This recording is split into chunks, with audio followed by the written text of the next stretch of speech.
When I first stumbled across the Zodiac killer hoax theory, like a lot of people, I was skeptical. But I was curious. There have been countless documentaries, movies, forums, books, theories, all with no end in sight. Yet I heard a voice on the hurricane say something quite remarkable. Something contrary to everything everyone has been told and repeated. There never was a Zodiac. Only someone writing letters to newspapers pretending to be. And they had used the police files themselves as their source of facts. This theory is the brainchild of author Thomas Henry Horan. And the more I think about his theory though, the more interested I become. People have been trying to shoehorn in various suspects as Zodiac for reasons that in retrospect are very anemic. Could it be possible everyone has been looking in the wrong direction?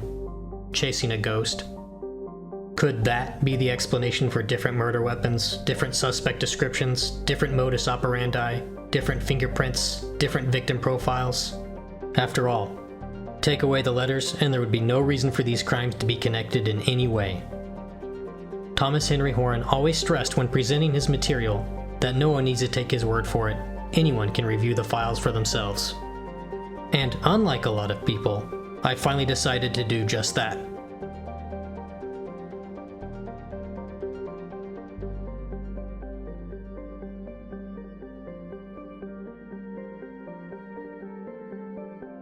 When comparing the police files to the letters from Zodiac, Thomas Henry Horan noticed something very interesting.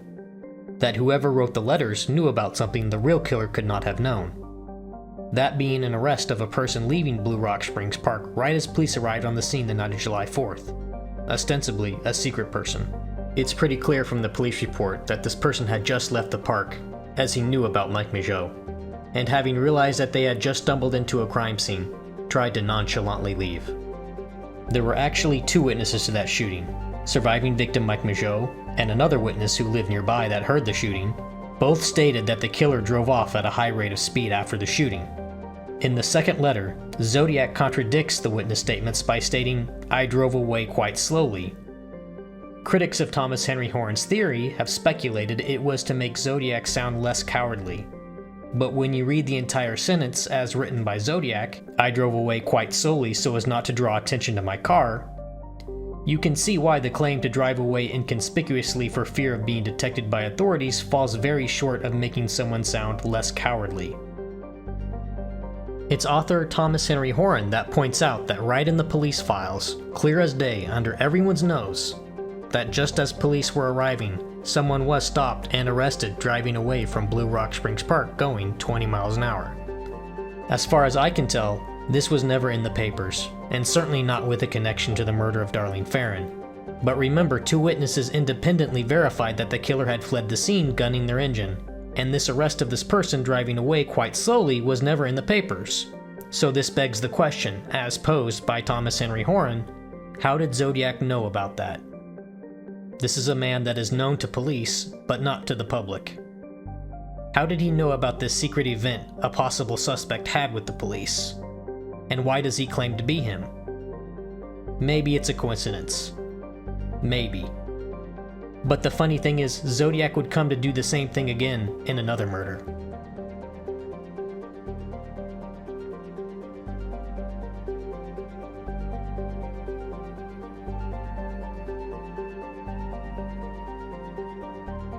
For this video, I'm going to be looking into the first murder that Zodiac takes credit for. David Faraday and Betty Lou Jensen.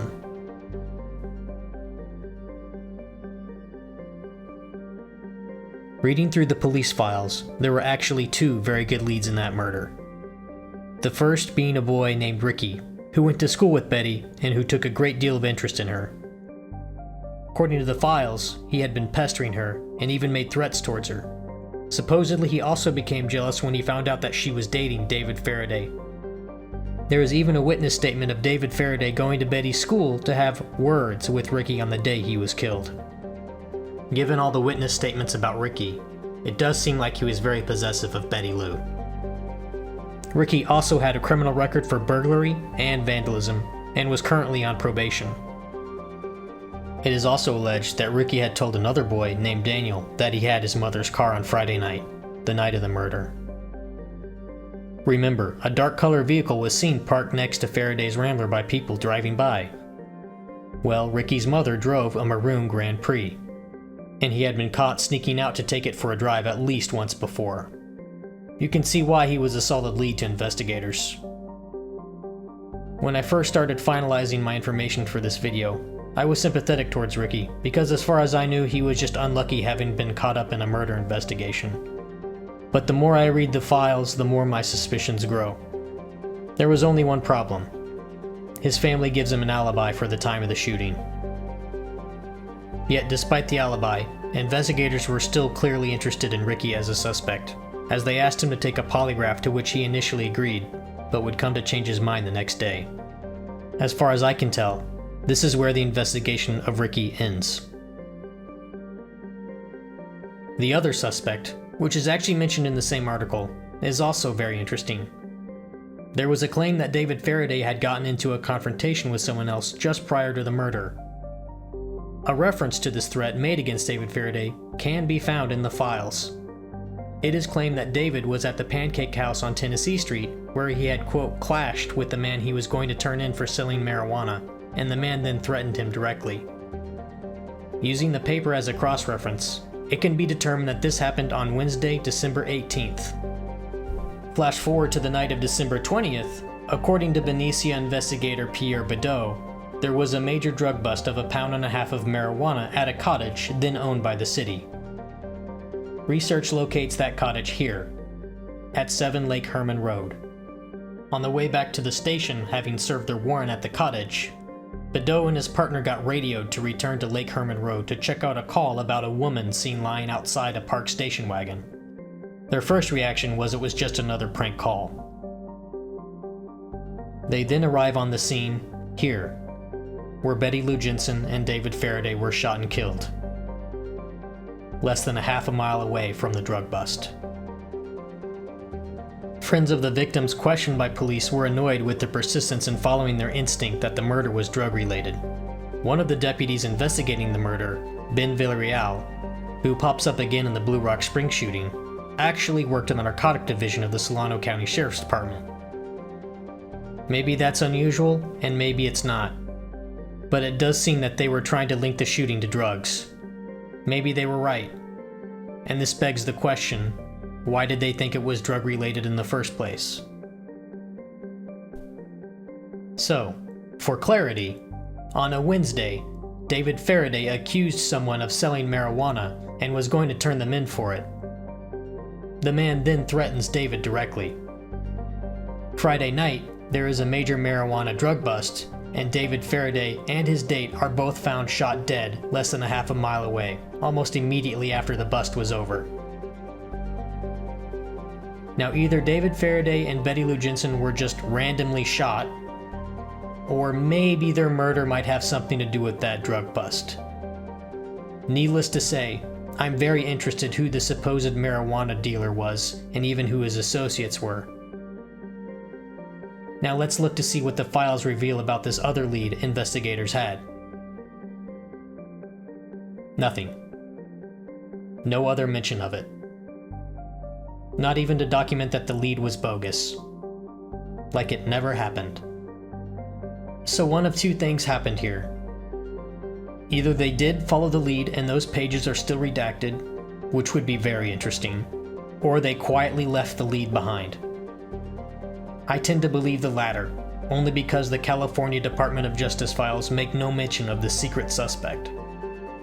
I tried to reach out to Betty's friend Sharon for more information, but she had no interest in communicating with me. So I had to try and narrow down who Mark was, and I got it down to 2 people. One died in the early 2000s, and the other won't return my call. I think that's as far as I can get.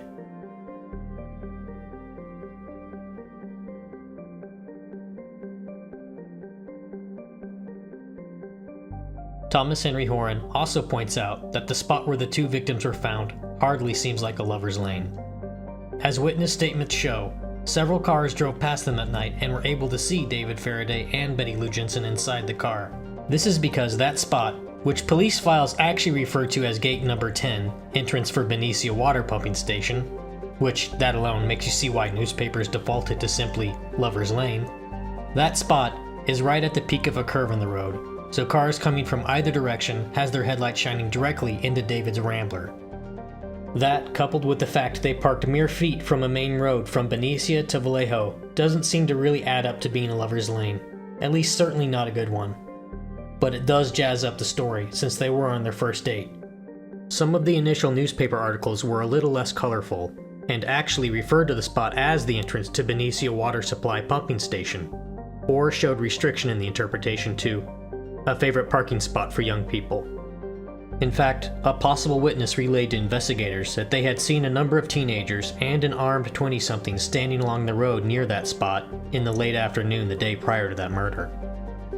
You can see why the narrative of a young couple being gunned down during their first date in a lover's lane would come to triumph over time, as I have yet to find a modern news report that doesn't editorialize using the term. Just constantly repeating the term doesn't make it true. And they always seem to pretend that there was never a motive for their murder when there seems to be at least two, both fitting with animosity being directed at David since he was the one shot execution style, while Betty Lou seemed to be shot more reluctantly. Again, I have to wonder, just what exactly were they doing in that parking lot? That's something I don't think we'll ever know for sure.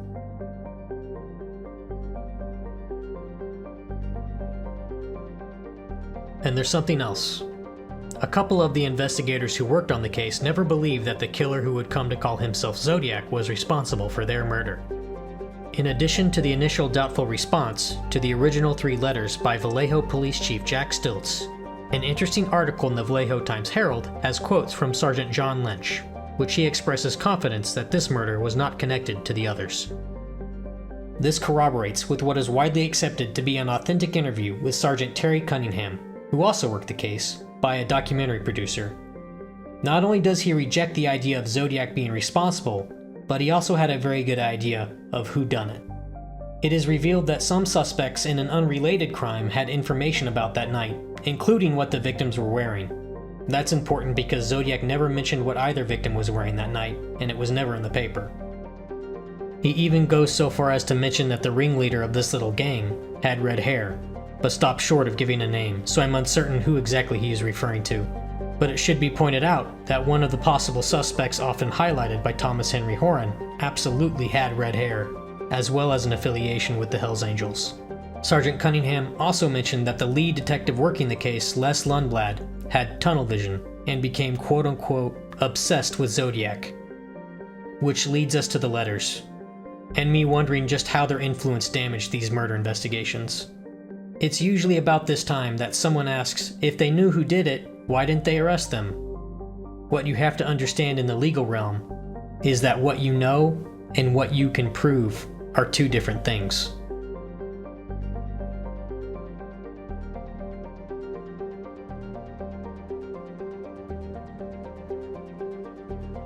Now let's look at the content of the letters regarding the murder of David Faraday and Betty Lou Jensen specifically. While a lot of the information Zodiac used to prove he was the murderer was indeed already in the paper, things like 10 shots were fired. And I suppose that it could be possible to extrapolate the direction of each body from the newspaper photos. Betty Lou Jensen lying on her right side might be harder to do.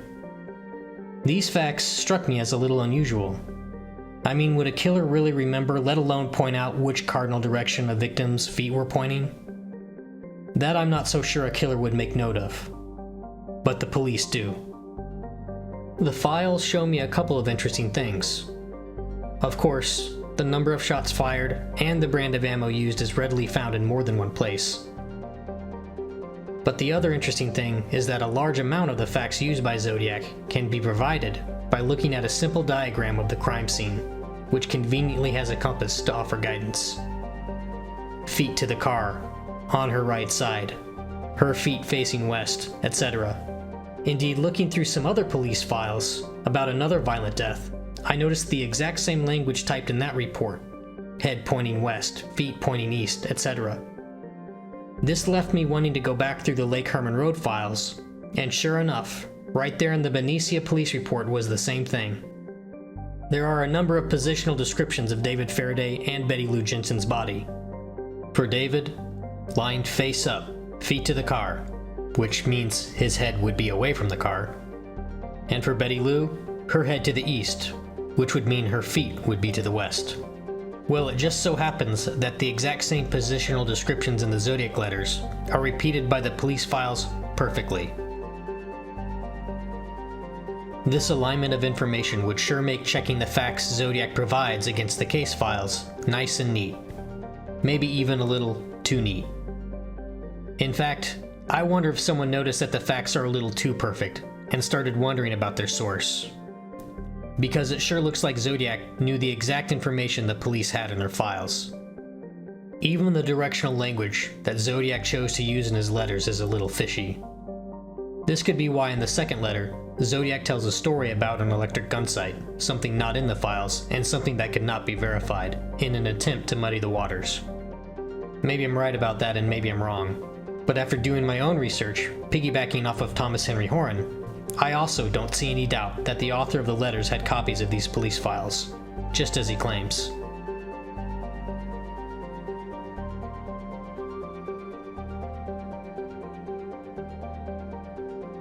So where does Sheriff Deputy Hal Snook fit into all of this? While the topic of the man Thomas Henry Horan points to as the most likely person to have authored the letters should really have its own video, I would be remiss not to briefly touch on it. Thomas Henry Horan has always pointed out that Deputy Snook was a gung-ho narcotics officer in Napa County, and I was able to find heaps of newspaper articles to confirm this. I was able to find multi-page spreads in newspapers about the dangers of drug culture with him being the interviewed. He went to schools to educate students about drug use. And in fact, he himself a teacher of scientific investigation techniques and criminal justice courses at the Napa Junior College. He was awarded an advanced certificate in law enforcement from the state of California, the highest certificate the state had. He was recognized by the U.S. Supreme Court as an expert in narcotics and fingerprint analysis. His name appears in the U.S. House of Representatives Congressional Record, April 1949. Member of the California Narcotics Officer Association. Decorated World War II veteran, served again in the Air Force during the Korean War, responsible for multiple drug arrests. The accolades go on and on and on. But he was also an investigator/evidence officer of a wide range of crimes, including murder, as he's the man that ran the crime lab in Napa County Sheriff's Office, where he would analyze evidence. At Lake Berryessa, he was the cop that collected the footprints, as well as the often forgotten tire track impressions. He interviewed witnesses, lifted and analyzed fingerprints from the payphone, as well as the car door, and he even had the foresight to collect soil samples from behind the tree the killer ducked behind to mask up, in the hope that they could make a match to soil found on a suspect's footwear. And he took part in a stakeout, where Napa County Sheriff's Department took photos of everyone at Cecilia Shepard's funeral. The fact that FBI reports are addressed to him specifically reveals how prevalent an investigator he was in the Zodiac case. But perhaps most telling about who Harold Snook was as a peace officer is found in a small article in the local Napa paper about him being forced to take a vacation. He had worked so much overtime that the county was unwilling to pay the 780 hours of OT which he had accrued, forcing him to start using his 5 months worth of vacation time. It shouldn't be a surprise that in the late 60s, well into the 70s, the Bay Area in California had a massive drug problem. Drug trafficking had gotten so brazen that it was entering the Bay Area from overseas, literally in the US mail. The surge of narcotics and the violence that it comes with meant that Hal Snook would have been drowning in cases. When Thomas Henry Horan claimed that Hal Snook was something of a super cop, everything I have found confirms that opinion, and then some. So it is worth mentioning, and odd, that of all the name dropping of people involved in the Zodiac case, Deputy Snook's name isn't mentioned once in Robert Graysmith's first book, as if this major investigator never existed.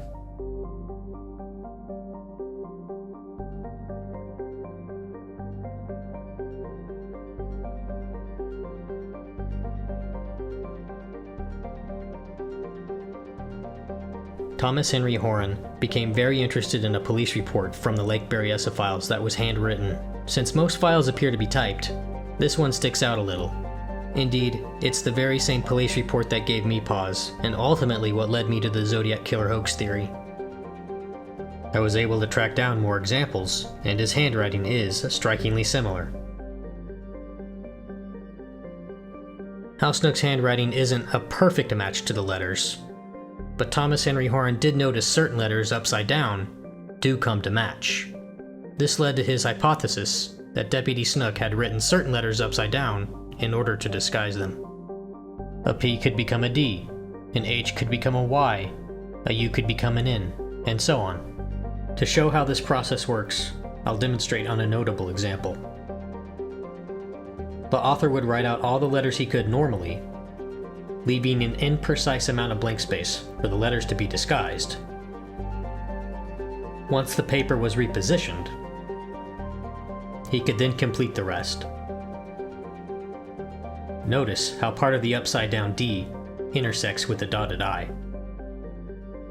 Thomas Henry Horan's theory provides a good explanation for three very curious oddities found throughout the letters: the irregular spacing of letters within words, the uneven baseline placement of those letters, and even why certain letters seem to interfere with others. While it's true that not every word in the Zodiac letters exhibit these characteristics, many do. And since the handprinting is ultimately disguised in some way, it's the anomalies that are the most interesting and most telling. With so many letters written over such a long period, he would likely have made mistakes. Sure enough, he did. While Thomas Henry Horan does note that some of the misspelled words may not be accidental, like the word cirrus, which also happens to be a type of invisible ink, some misspellings I think are accidental. In keeping with the theory that some letters were pinned upside down, this misspelt word fits that tactic perfectly. Turning the N right side up in bouncing, and suddenly you have bouncing. How about another? There are also signs of words being completed with letters after the fact. Here, for example, it appears the ER in longer was added after the uppercase I was established beneath it. There is also the misspelled word until. Granted, it's a very common misspelled word, but if he was writing leaving blank spaces, the author would first write a U, break, then writing till with two L's, since till with only one L is misspelled by itself. In other words, writing words partially added orthographic confusion. By spelling certain blocks of words correctly, he ultimately would come to misspell them. But there's more. There are also numerous examples of the suffix ing being added to the end of words in the letters. And if you're even slightly decent at spelling, you'll know that adding the ing often drops the terminal E in most circumstances. Following the logic of the misspelling of until, it might also be that the author wrote out the letters he could normally, and would follow up with adding the ing in afterwards. But because he had crudely choreographed the disguise, or maybe even by design, he hadn't dropped the E, and the words become misspelled upon completion of camouflaging his writing. I just wonder if that's another possible explanation for some of the misspellings found in the Zodiac letters. Though Thomas Henry Horan covers his theory extensively in his website and books, right or wrong, I still wanted to research further. I began searching for a police manual that would have been era appropriate that covered disguised handprinting. The Journal of Criminal Law and Criminology, Volume 43, Issue 5, provided the exact reference I was looking for. This material, which offers fascinating insights into altering penmanship, notes check fraud, and other financial concerns as the primary reason for its application. It also lists tricks employed by forgers to alter their penmanship. And sure enough, one of them was to write upside down. Thomas Henry Horan also points to the slant, clearly present in the letters, is also found in the Journal of Criminal Law and Criminology. But there isn't just information on how forgers can change their writing. There are also several specific characteristics of deception that point to a person deliberately altering the appearance of their writing, nearly all of which can be found in the Zodiac letters. This last characteristic really interested me. While searching the Zodiac letters for examples of this characteristic, I noticed this piece. Not only does it fit that criteria perfectly, it also appears that the author ultimately changed the T from a lowercase to an uppercase. Curiously, this phrase can be found in a different Zodiac communication, but with a lowercase t. Maybe I'm crazy, but it really looks like someone has traced some writing and tried to hide it, in the worst way possible by drawing attention to it. Additional resources reinforce those characteristics, and point to even more elements of disguised writings. use of a circular dot for an I, spelling changes, style changes in upper and lowercase letters. The telltale signs of alterations go on and on. In fact, after reviewing the material covered in the sources, it becomes so clear that the author altered his handwriting, it makes me wonder if they made it intentionally obvious to any possible investigator. One passage found in the Journal of Criminal Law and Criminology shines a bright light on all of this, noting that most check forgers don't know how to disguise their handwriting. But perhaps the most highly credentialed investigator you never heard of in Napa County did know how, since Hal Snook also worked in check fraud. Oh, there's just one more thing, and then I'll shut up about disguised handwriting. Found in the letters is this odd typo that happens 3 separate times, when Zodiac seems to mix up writing a P for a B, or vice versa. I thought that confusion caused by writing upside down and paper rotation would be a good explanation for this small mistake, as Thomas Henry Horan has theorized.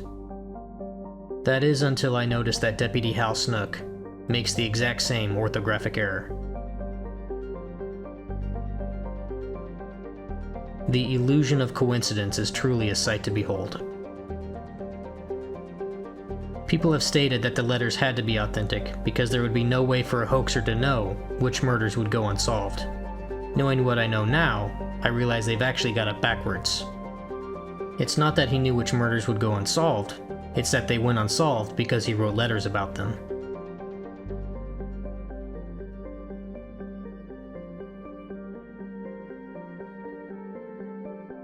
There is a spectrum of people who take exception to Thomas Henry Horan and his theory. At the bottom we have the simple ad hominem attacks, which aren't much use to anybody. Above that we have people who claim to have debunked his theory, and I was hoping to find someone had already completed this task. But I noticed that they used false equivalencies, straw man arguments, or leaned a little too heavily on logical conclusion rhetoric, and evoking the term conspiracy theory. Then you have people who genuinely misunderstand the Zodiac hoax theory by replying, "Snook was too old to be the Zodiac," or "I never believed in Team Zodiac." As Thomas Henry Horan doesn't claim Hal Snook was their killer, nor does he suggest a coordinated team of actors and actions. Only one man, covertly writing letters to newspapers pretending to be this killer in cases that might not even be connected. Above that, things get a little more interesting. A number of critics have cited that Hal Snook being a deputy sheriff in Napa, there would be no reason or no way for him to have access to these files. This being one of the very few good points made by detractors, and for a long time, I just had to assume that it was plausible that he had these files, as other departments would have reached out to him for assistance, or talked about their cases with one another, colleague to colleague. Given all of his credentials, you would be a fool not to pick his brain about an unsolved case. Well, it turns out that Les Lundblad did just that in March 1969, well before the murder of Darlene Ferrin. Here in black and white are the various police departments that offered aid with his cold case, and sure enough, one of them was Napa County Sheriff's Department. And since Hal Snook was their investigation officer and ran the crime lab, there's not a reason in the world to think he didn't have his hands on these files.